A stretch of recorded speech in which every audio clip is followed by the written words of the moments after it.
leaders. Today I'm talking about The Coaching Habit, written by Michael Bungay Stanier. I'm thinking about this episode a little bit like a book club where I'm just sharing my thoughts and feelings about this book on coaching. I think it's really important that if you buy this book, it's critical to remember that this is about coaching. Leaders sometimes are coaches, sometimes are mentors, and sometimes are both. I'm generally in roles where I'm doing both roles. I'm both mentoring and coaching. And so just if you're not sure, like what does she mean? What's the difference between coaching and mentoring? So think of it like a sports coach. When someone is teaching somebody how to play soccer and coaching them in soccer, they probably know how to play soccer, right? Like soccer is accessible to most people, but coaches are often either coaching an age range that they're not part of, or they are coaching athletes that are at their peak, and sometimes coaches are former athletes. That big distinction of a coach versus, say, a mentor is that it's about you're no longer doing, or you're not focused on doing, and you're really focused on telling somebody how to be their best and helping them to be their best. This book is really about the questions to ask in order to help someone as a coach. In the workplace, there's, as leaders, times when you lead somebody that doesn't work on the same type of things that you work on. Mentoring, on the other hand, is when you're really in it. You're still involved. Mentoring, for me, it's often about I still code. And so when I'm mentoring engineers, I'm talking to them and showing them potentially examples, or, I would probably approach this way, and I would think about it this way. I think it's just important to keep that in mind, that coaching and coaching skills, that leaders often have to be mentors as well, and that if you read this, you should keep that in mind, that it's okay to do more than just ask questions. It's okay to also give advice and give strategies and show examples and pair with a person, work together with a person. Early in the book, he mentions that it's really important to ask one question at a time, just one question at a time. Now, I put a little note to myself here of duh, because to me, this is super obvious. But I totally get that this might not be obvious to everybody. It really is important that you ask one question at a time. It is very hard for some people to have those awkward silences. And I really learned from a mentor when I was at the Broad Institute at MIT and Harvard that there's a lot of power in having those silences, those pauses. And she would use those pauses often kind of in the way that like Ruth Bader Ginsburg would use them, making sure to correctly form her thoughts before saying them out loud. It also gives the person, in this case that you're trying to coach, an opportunity to think about it. In the first chapter, he opens talking about the importance of a good opening line. And he gives an example. It was the best of times, it was the worst of times. And then another example. A long time ago in a galaxy far, far away. And then another example. Did it hurt when you fell from heaven? My knee-jerk reaction to that is just kind of ick. Like, it just made me wonder, did any women proofread this book, offer advice about that specific line? I don't know. I would definitely advise saying that line to me. Part of it is that this feels like a really work-related book, and yet that's a very out of work and maybe even inappropriate for work kind of conversation to have. One of the questions that he starts with is what's on your mind. There's a lot of evidence that his researcher, Lindsay, pulled up about why it's a valuable question. He showed the example of how Facebook has used this for a long time and they briefly went away from it and they came back to it. I think that it might be good to shake this up a bit. Like maybe ask this from time to time in a coaching session. But maybe also you could ask, what have you been thinking about? What's going on? What matters most to you right now? Because I worry that this question could lead to irrelevant conversations like the Super Bowl. Maybe those are relevant. Maybe those person-to-person connection conversations. I just know that if someone was asking me what's on my mind, I'd probably be telling them about stress that's happening in my personal life. One of his other questions is, and what else? I really liked this part where he wrote, what would happen if you added just one more option? Should we do this or not? This is from research that the results are startling. Having at least one more option lowers the failure rate by almost half. So rather than having a binary choice, you can lower the failure of a decision by almost half, down to about 30%, if you add just one more choice. But you can certainly go too far with this. If you ask, and what else, and what else, and what else, potentially following this off from what's on your mind, you could just end up having too many options. Then you have analysis paralysis, which he does touch on in this book as well. So I think that what's important here is that you have to realize that there's a balance. There's having too many options, but there's also having too few options. And this section is really talking about how too few options can be detrimental. A neuroscience example that he brought up that was from Barry Schwartz, author of The Paradox of Choice, is that when there was a jam sampling at a store, consumers that went to the table that had 24 types of jam, they loved it. It was a much more popular table versus a table with 6 flavors. But the table with 6 flavors were 10 times more likely to actually buy the jam. Obviously, for the store or the jam manufacturers, buying the jam is the critical thing. So that overwhelm of 24 flavors created decision-making paralysis, which relates to what I had just said. An example of using the question, and what else, the author wrote about when having a weekly check-in,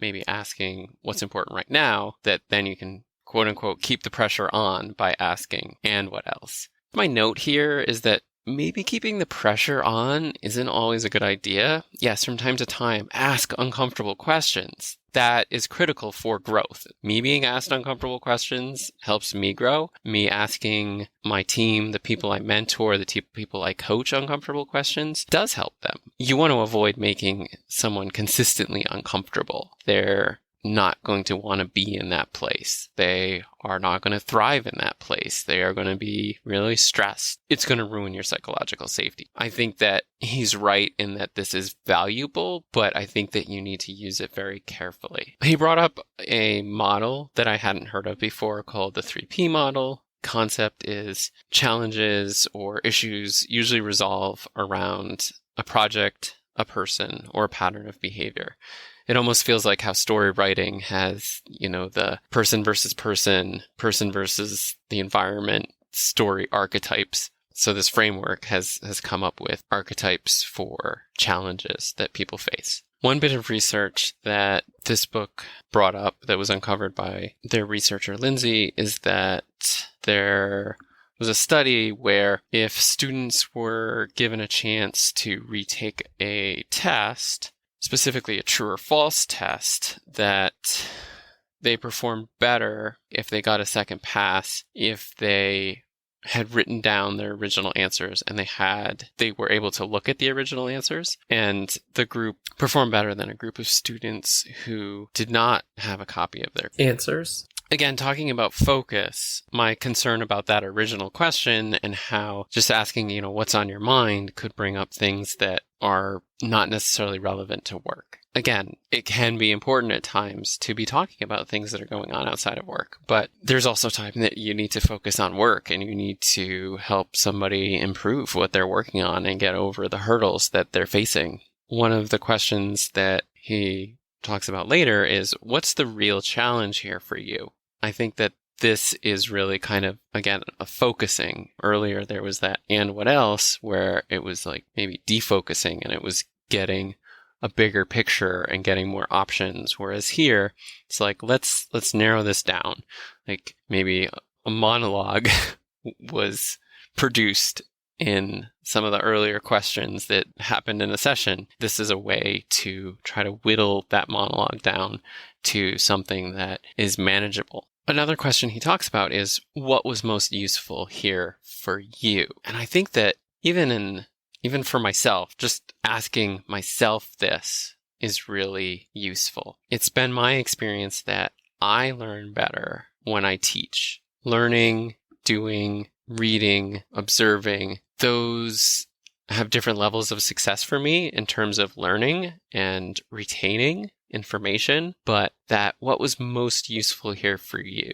That question can help really define what was it I learned here, and try to have it placed in my mind in a different way, framed differently in my mind so that I keep it. And similarly, as a coach, this is something that can be really helpful for you. Somebody just solved a big problem, a big challenge. What was the most useful thing that they learned when they solved that challenge? What are they going to take from it? And again, maybe if they try teaching it, it might stick even better in their mind.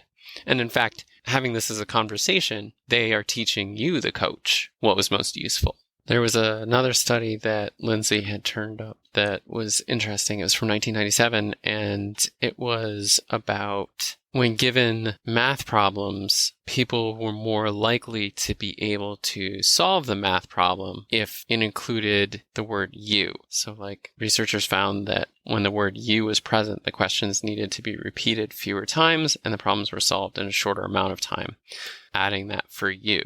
So I think this finding relates to other psychology research I've seen where thinking of the problem as an in-group problem probably triggers more buy-in. And so here, you are the most ultimate of the in-group, right? An in-group can be, you see yourself as a soccer fan. So other soccer fans are in your in-group. If you're an American and you're watching the Mexican women's team play, you might not relate to their fans because you're thinking of yourself as a US fan. There's an acronym that the author brings up called TERA, T-E-R-A. It talks about how when somebody asks for something or brings you a question, that there are these 4 letters that stand for things to think about. The T is for tribe. Is this person in my in-group? Kind of like what I was saying earlier. Then another is, the next letter is E for expectation. That's thinking about what the future is going to be like. Do I know the future? Don't I know the future? And when what's going to happen next is clear, it feels safe. If you're unsure what's going to happen in the future, it feels dangerous. And so you might avoid helping or answering the question. Again, similar to T, tribe, if this person isn't in your in-group, you might be less open. And R is for rank. And so this is kind of a relative rank based on their definition, where it's talking about, are you in this very moment higher ranked or lower ranked than me? So it might not even be that a rank in a company or an age or where somebody is in a grade. It could be, the person is in many ways, quote unquote, lower ranked, but is really good at such and such and is bringing that, whatever it is, thing to bear. And then the final letter in the acronym, A, is for autonomy. That, I think, again, relates a lot to buy-in, where it's, do I get a say or don't I? That lack of control can make you feel helpless, make you feel like you don't want to engage. But if you feel like you have some autonomy, then you might have more buy-in. And the summary of what they're saying, what the author's saying here, is that it's your job as the coach to increase the terror quotient as much as possible for when you're having these conversations. I think that he's using different words here, but the essence of this is he's talking about the importance of building psychological safety. Again, he's not saying psychological safety at all. I think even in this book, Terra is basically a framework that I think relates very strongly to psychological safety, and it's definitely important for a coach to have. Another question that they get into is, what is our winning aspiration? And at a company that I worked at in the past, we were often saying, what is our North Star? What are those guiding principles? What is it that we're trying to do with our product or service that is going to make our customers succeed, that is going to make us succeed, that is going to make our group succeed, our company succeed, our product, our service succeed. Understanding that North Star can really give you a vision or maybe even a mission of what to focus on. How do you get closer to that North Star?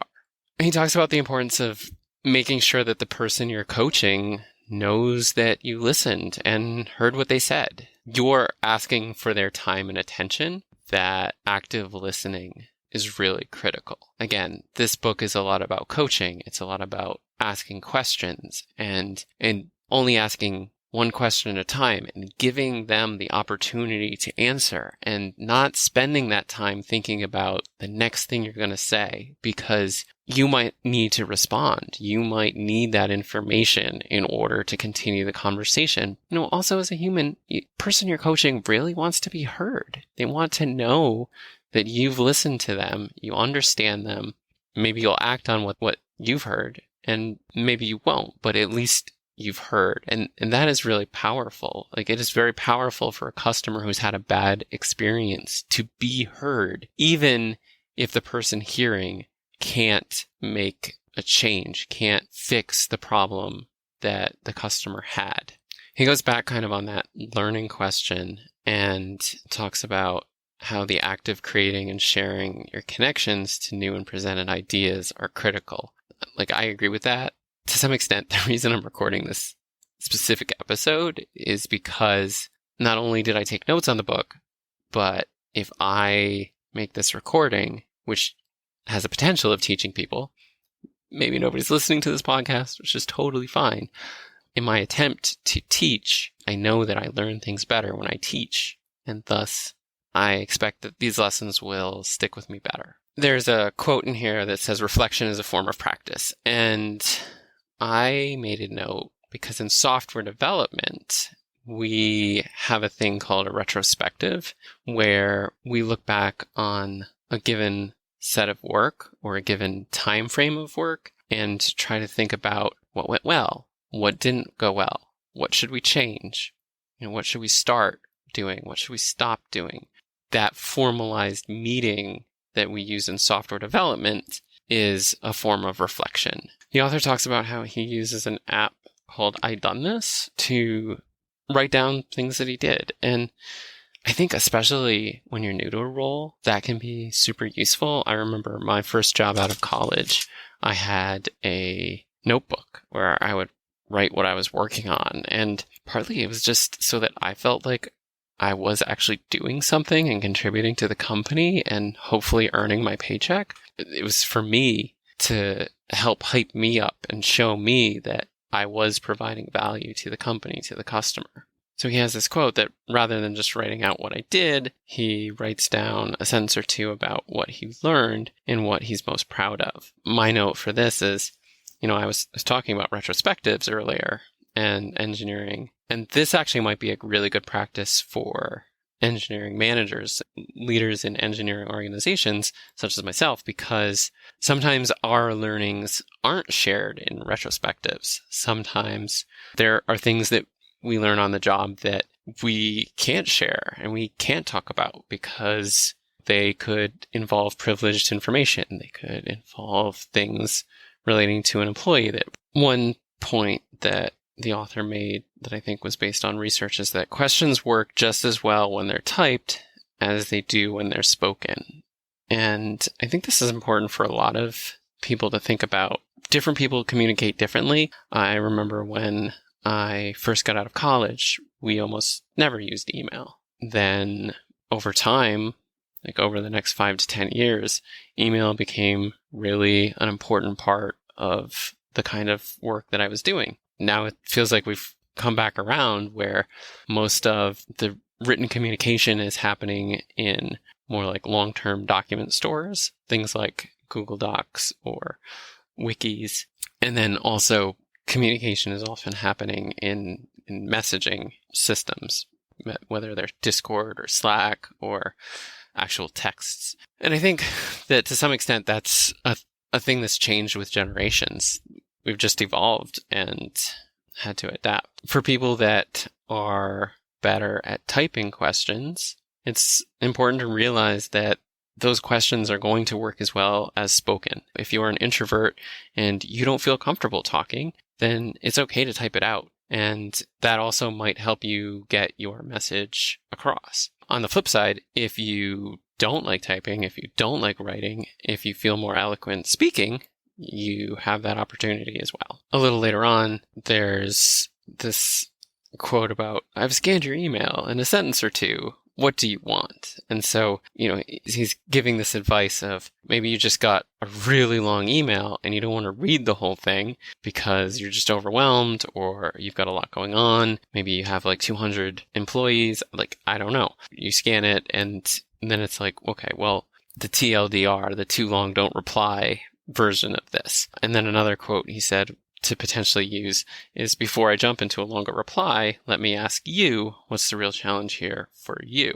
Similar to what I was just saying, I don't actually get a ton of email these days, like a ton of email, especially from people that I coach and mentor. Usually the coaching and mentoring is happening in meetings.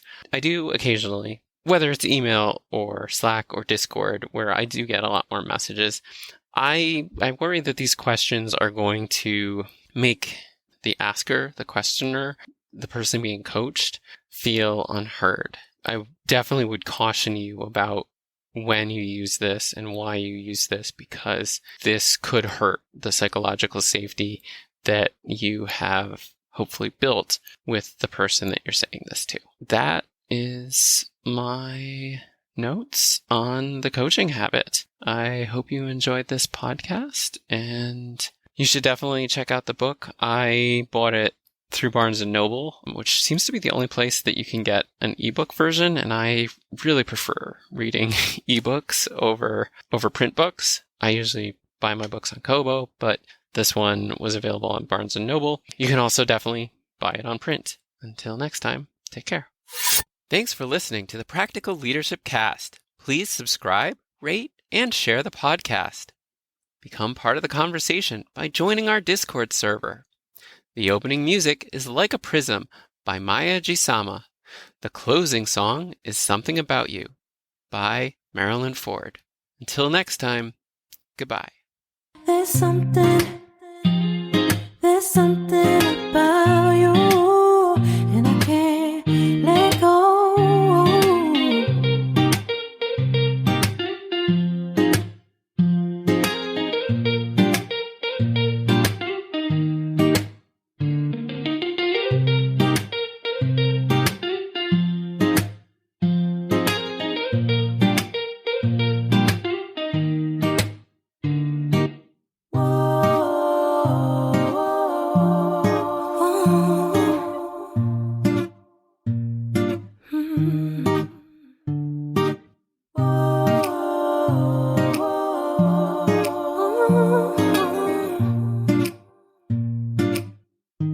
But there's something about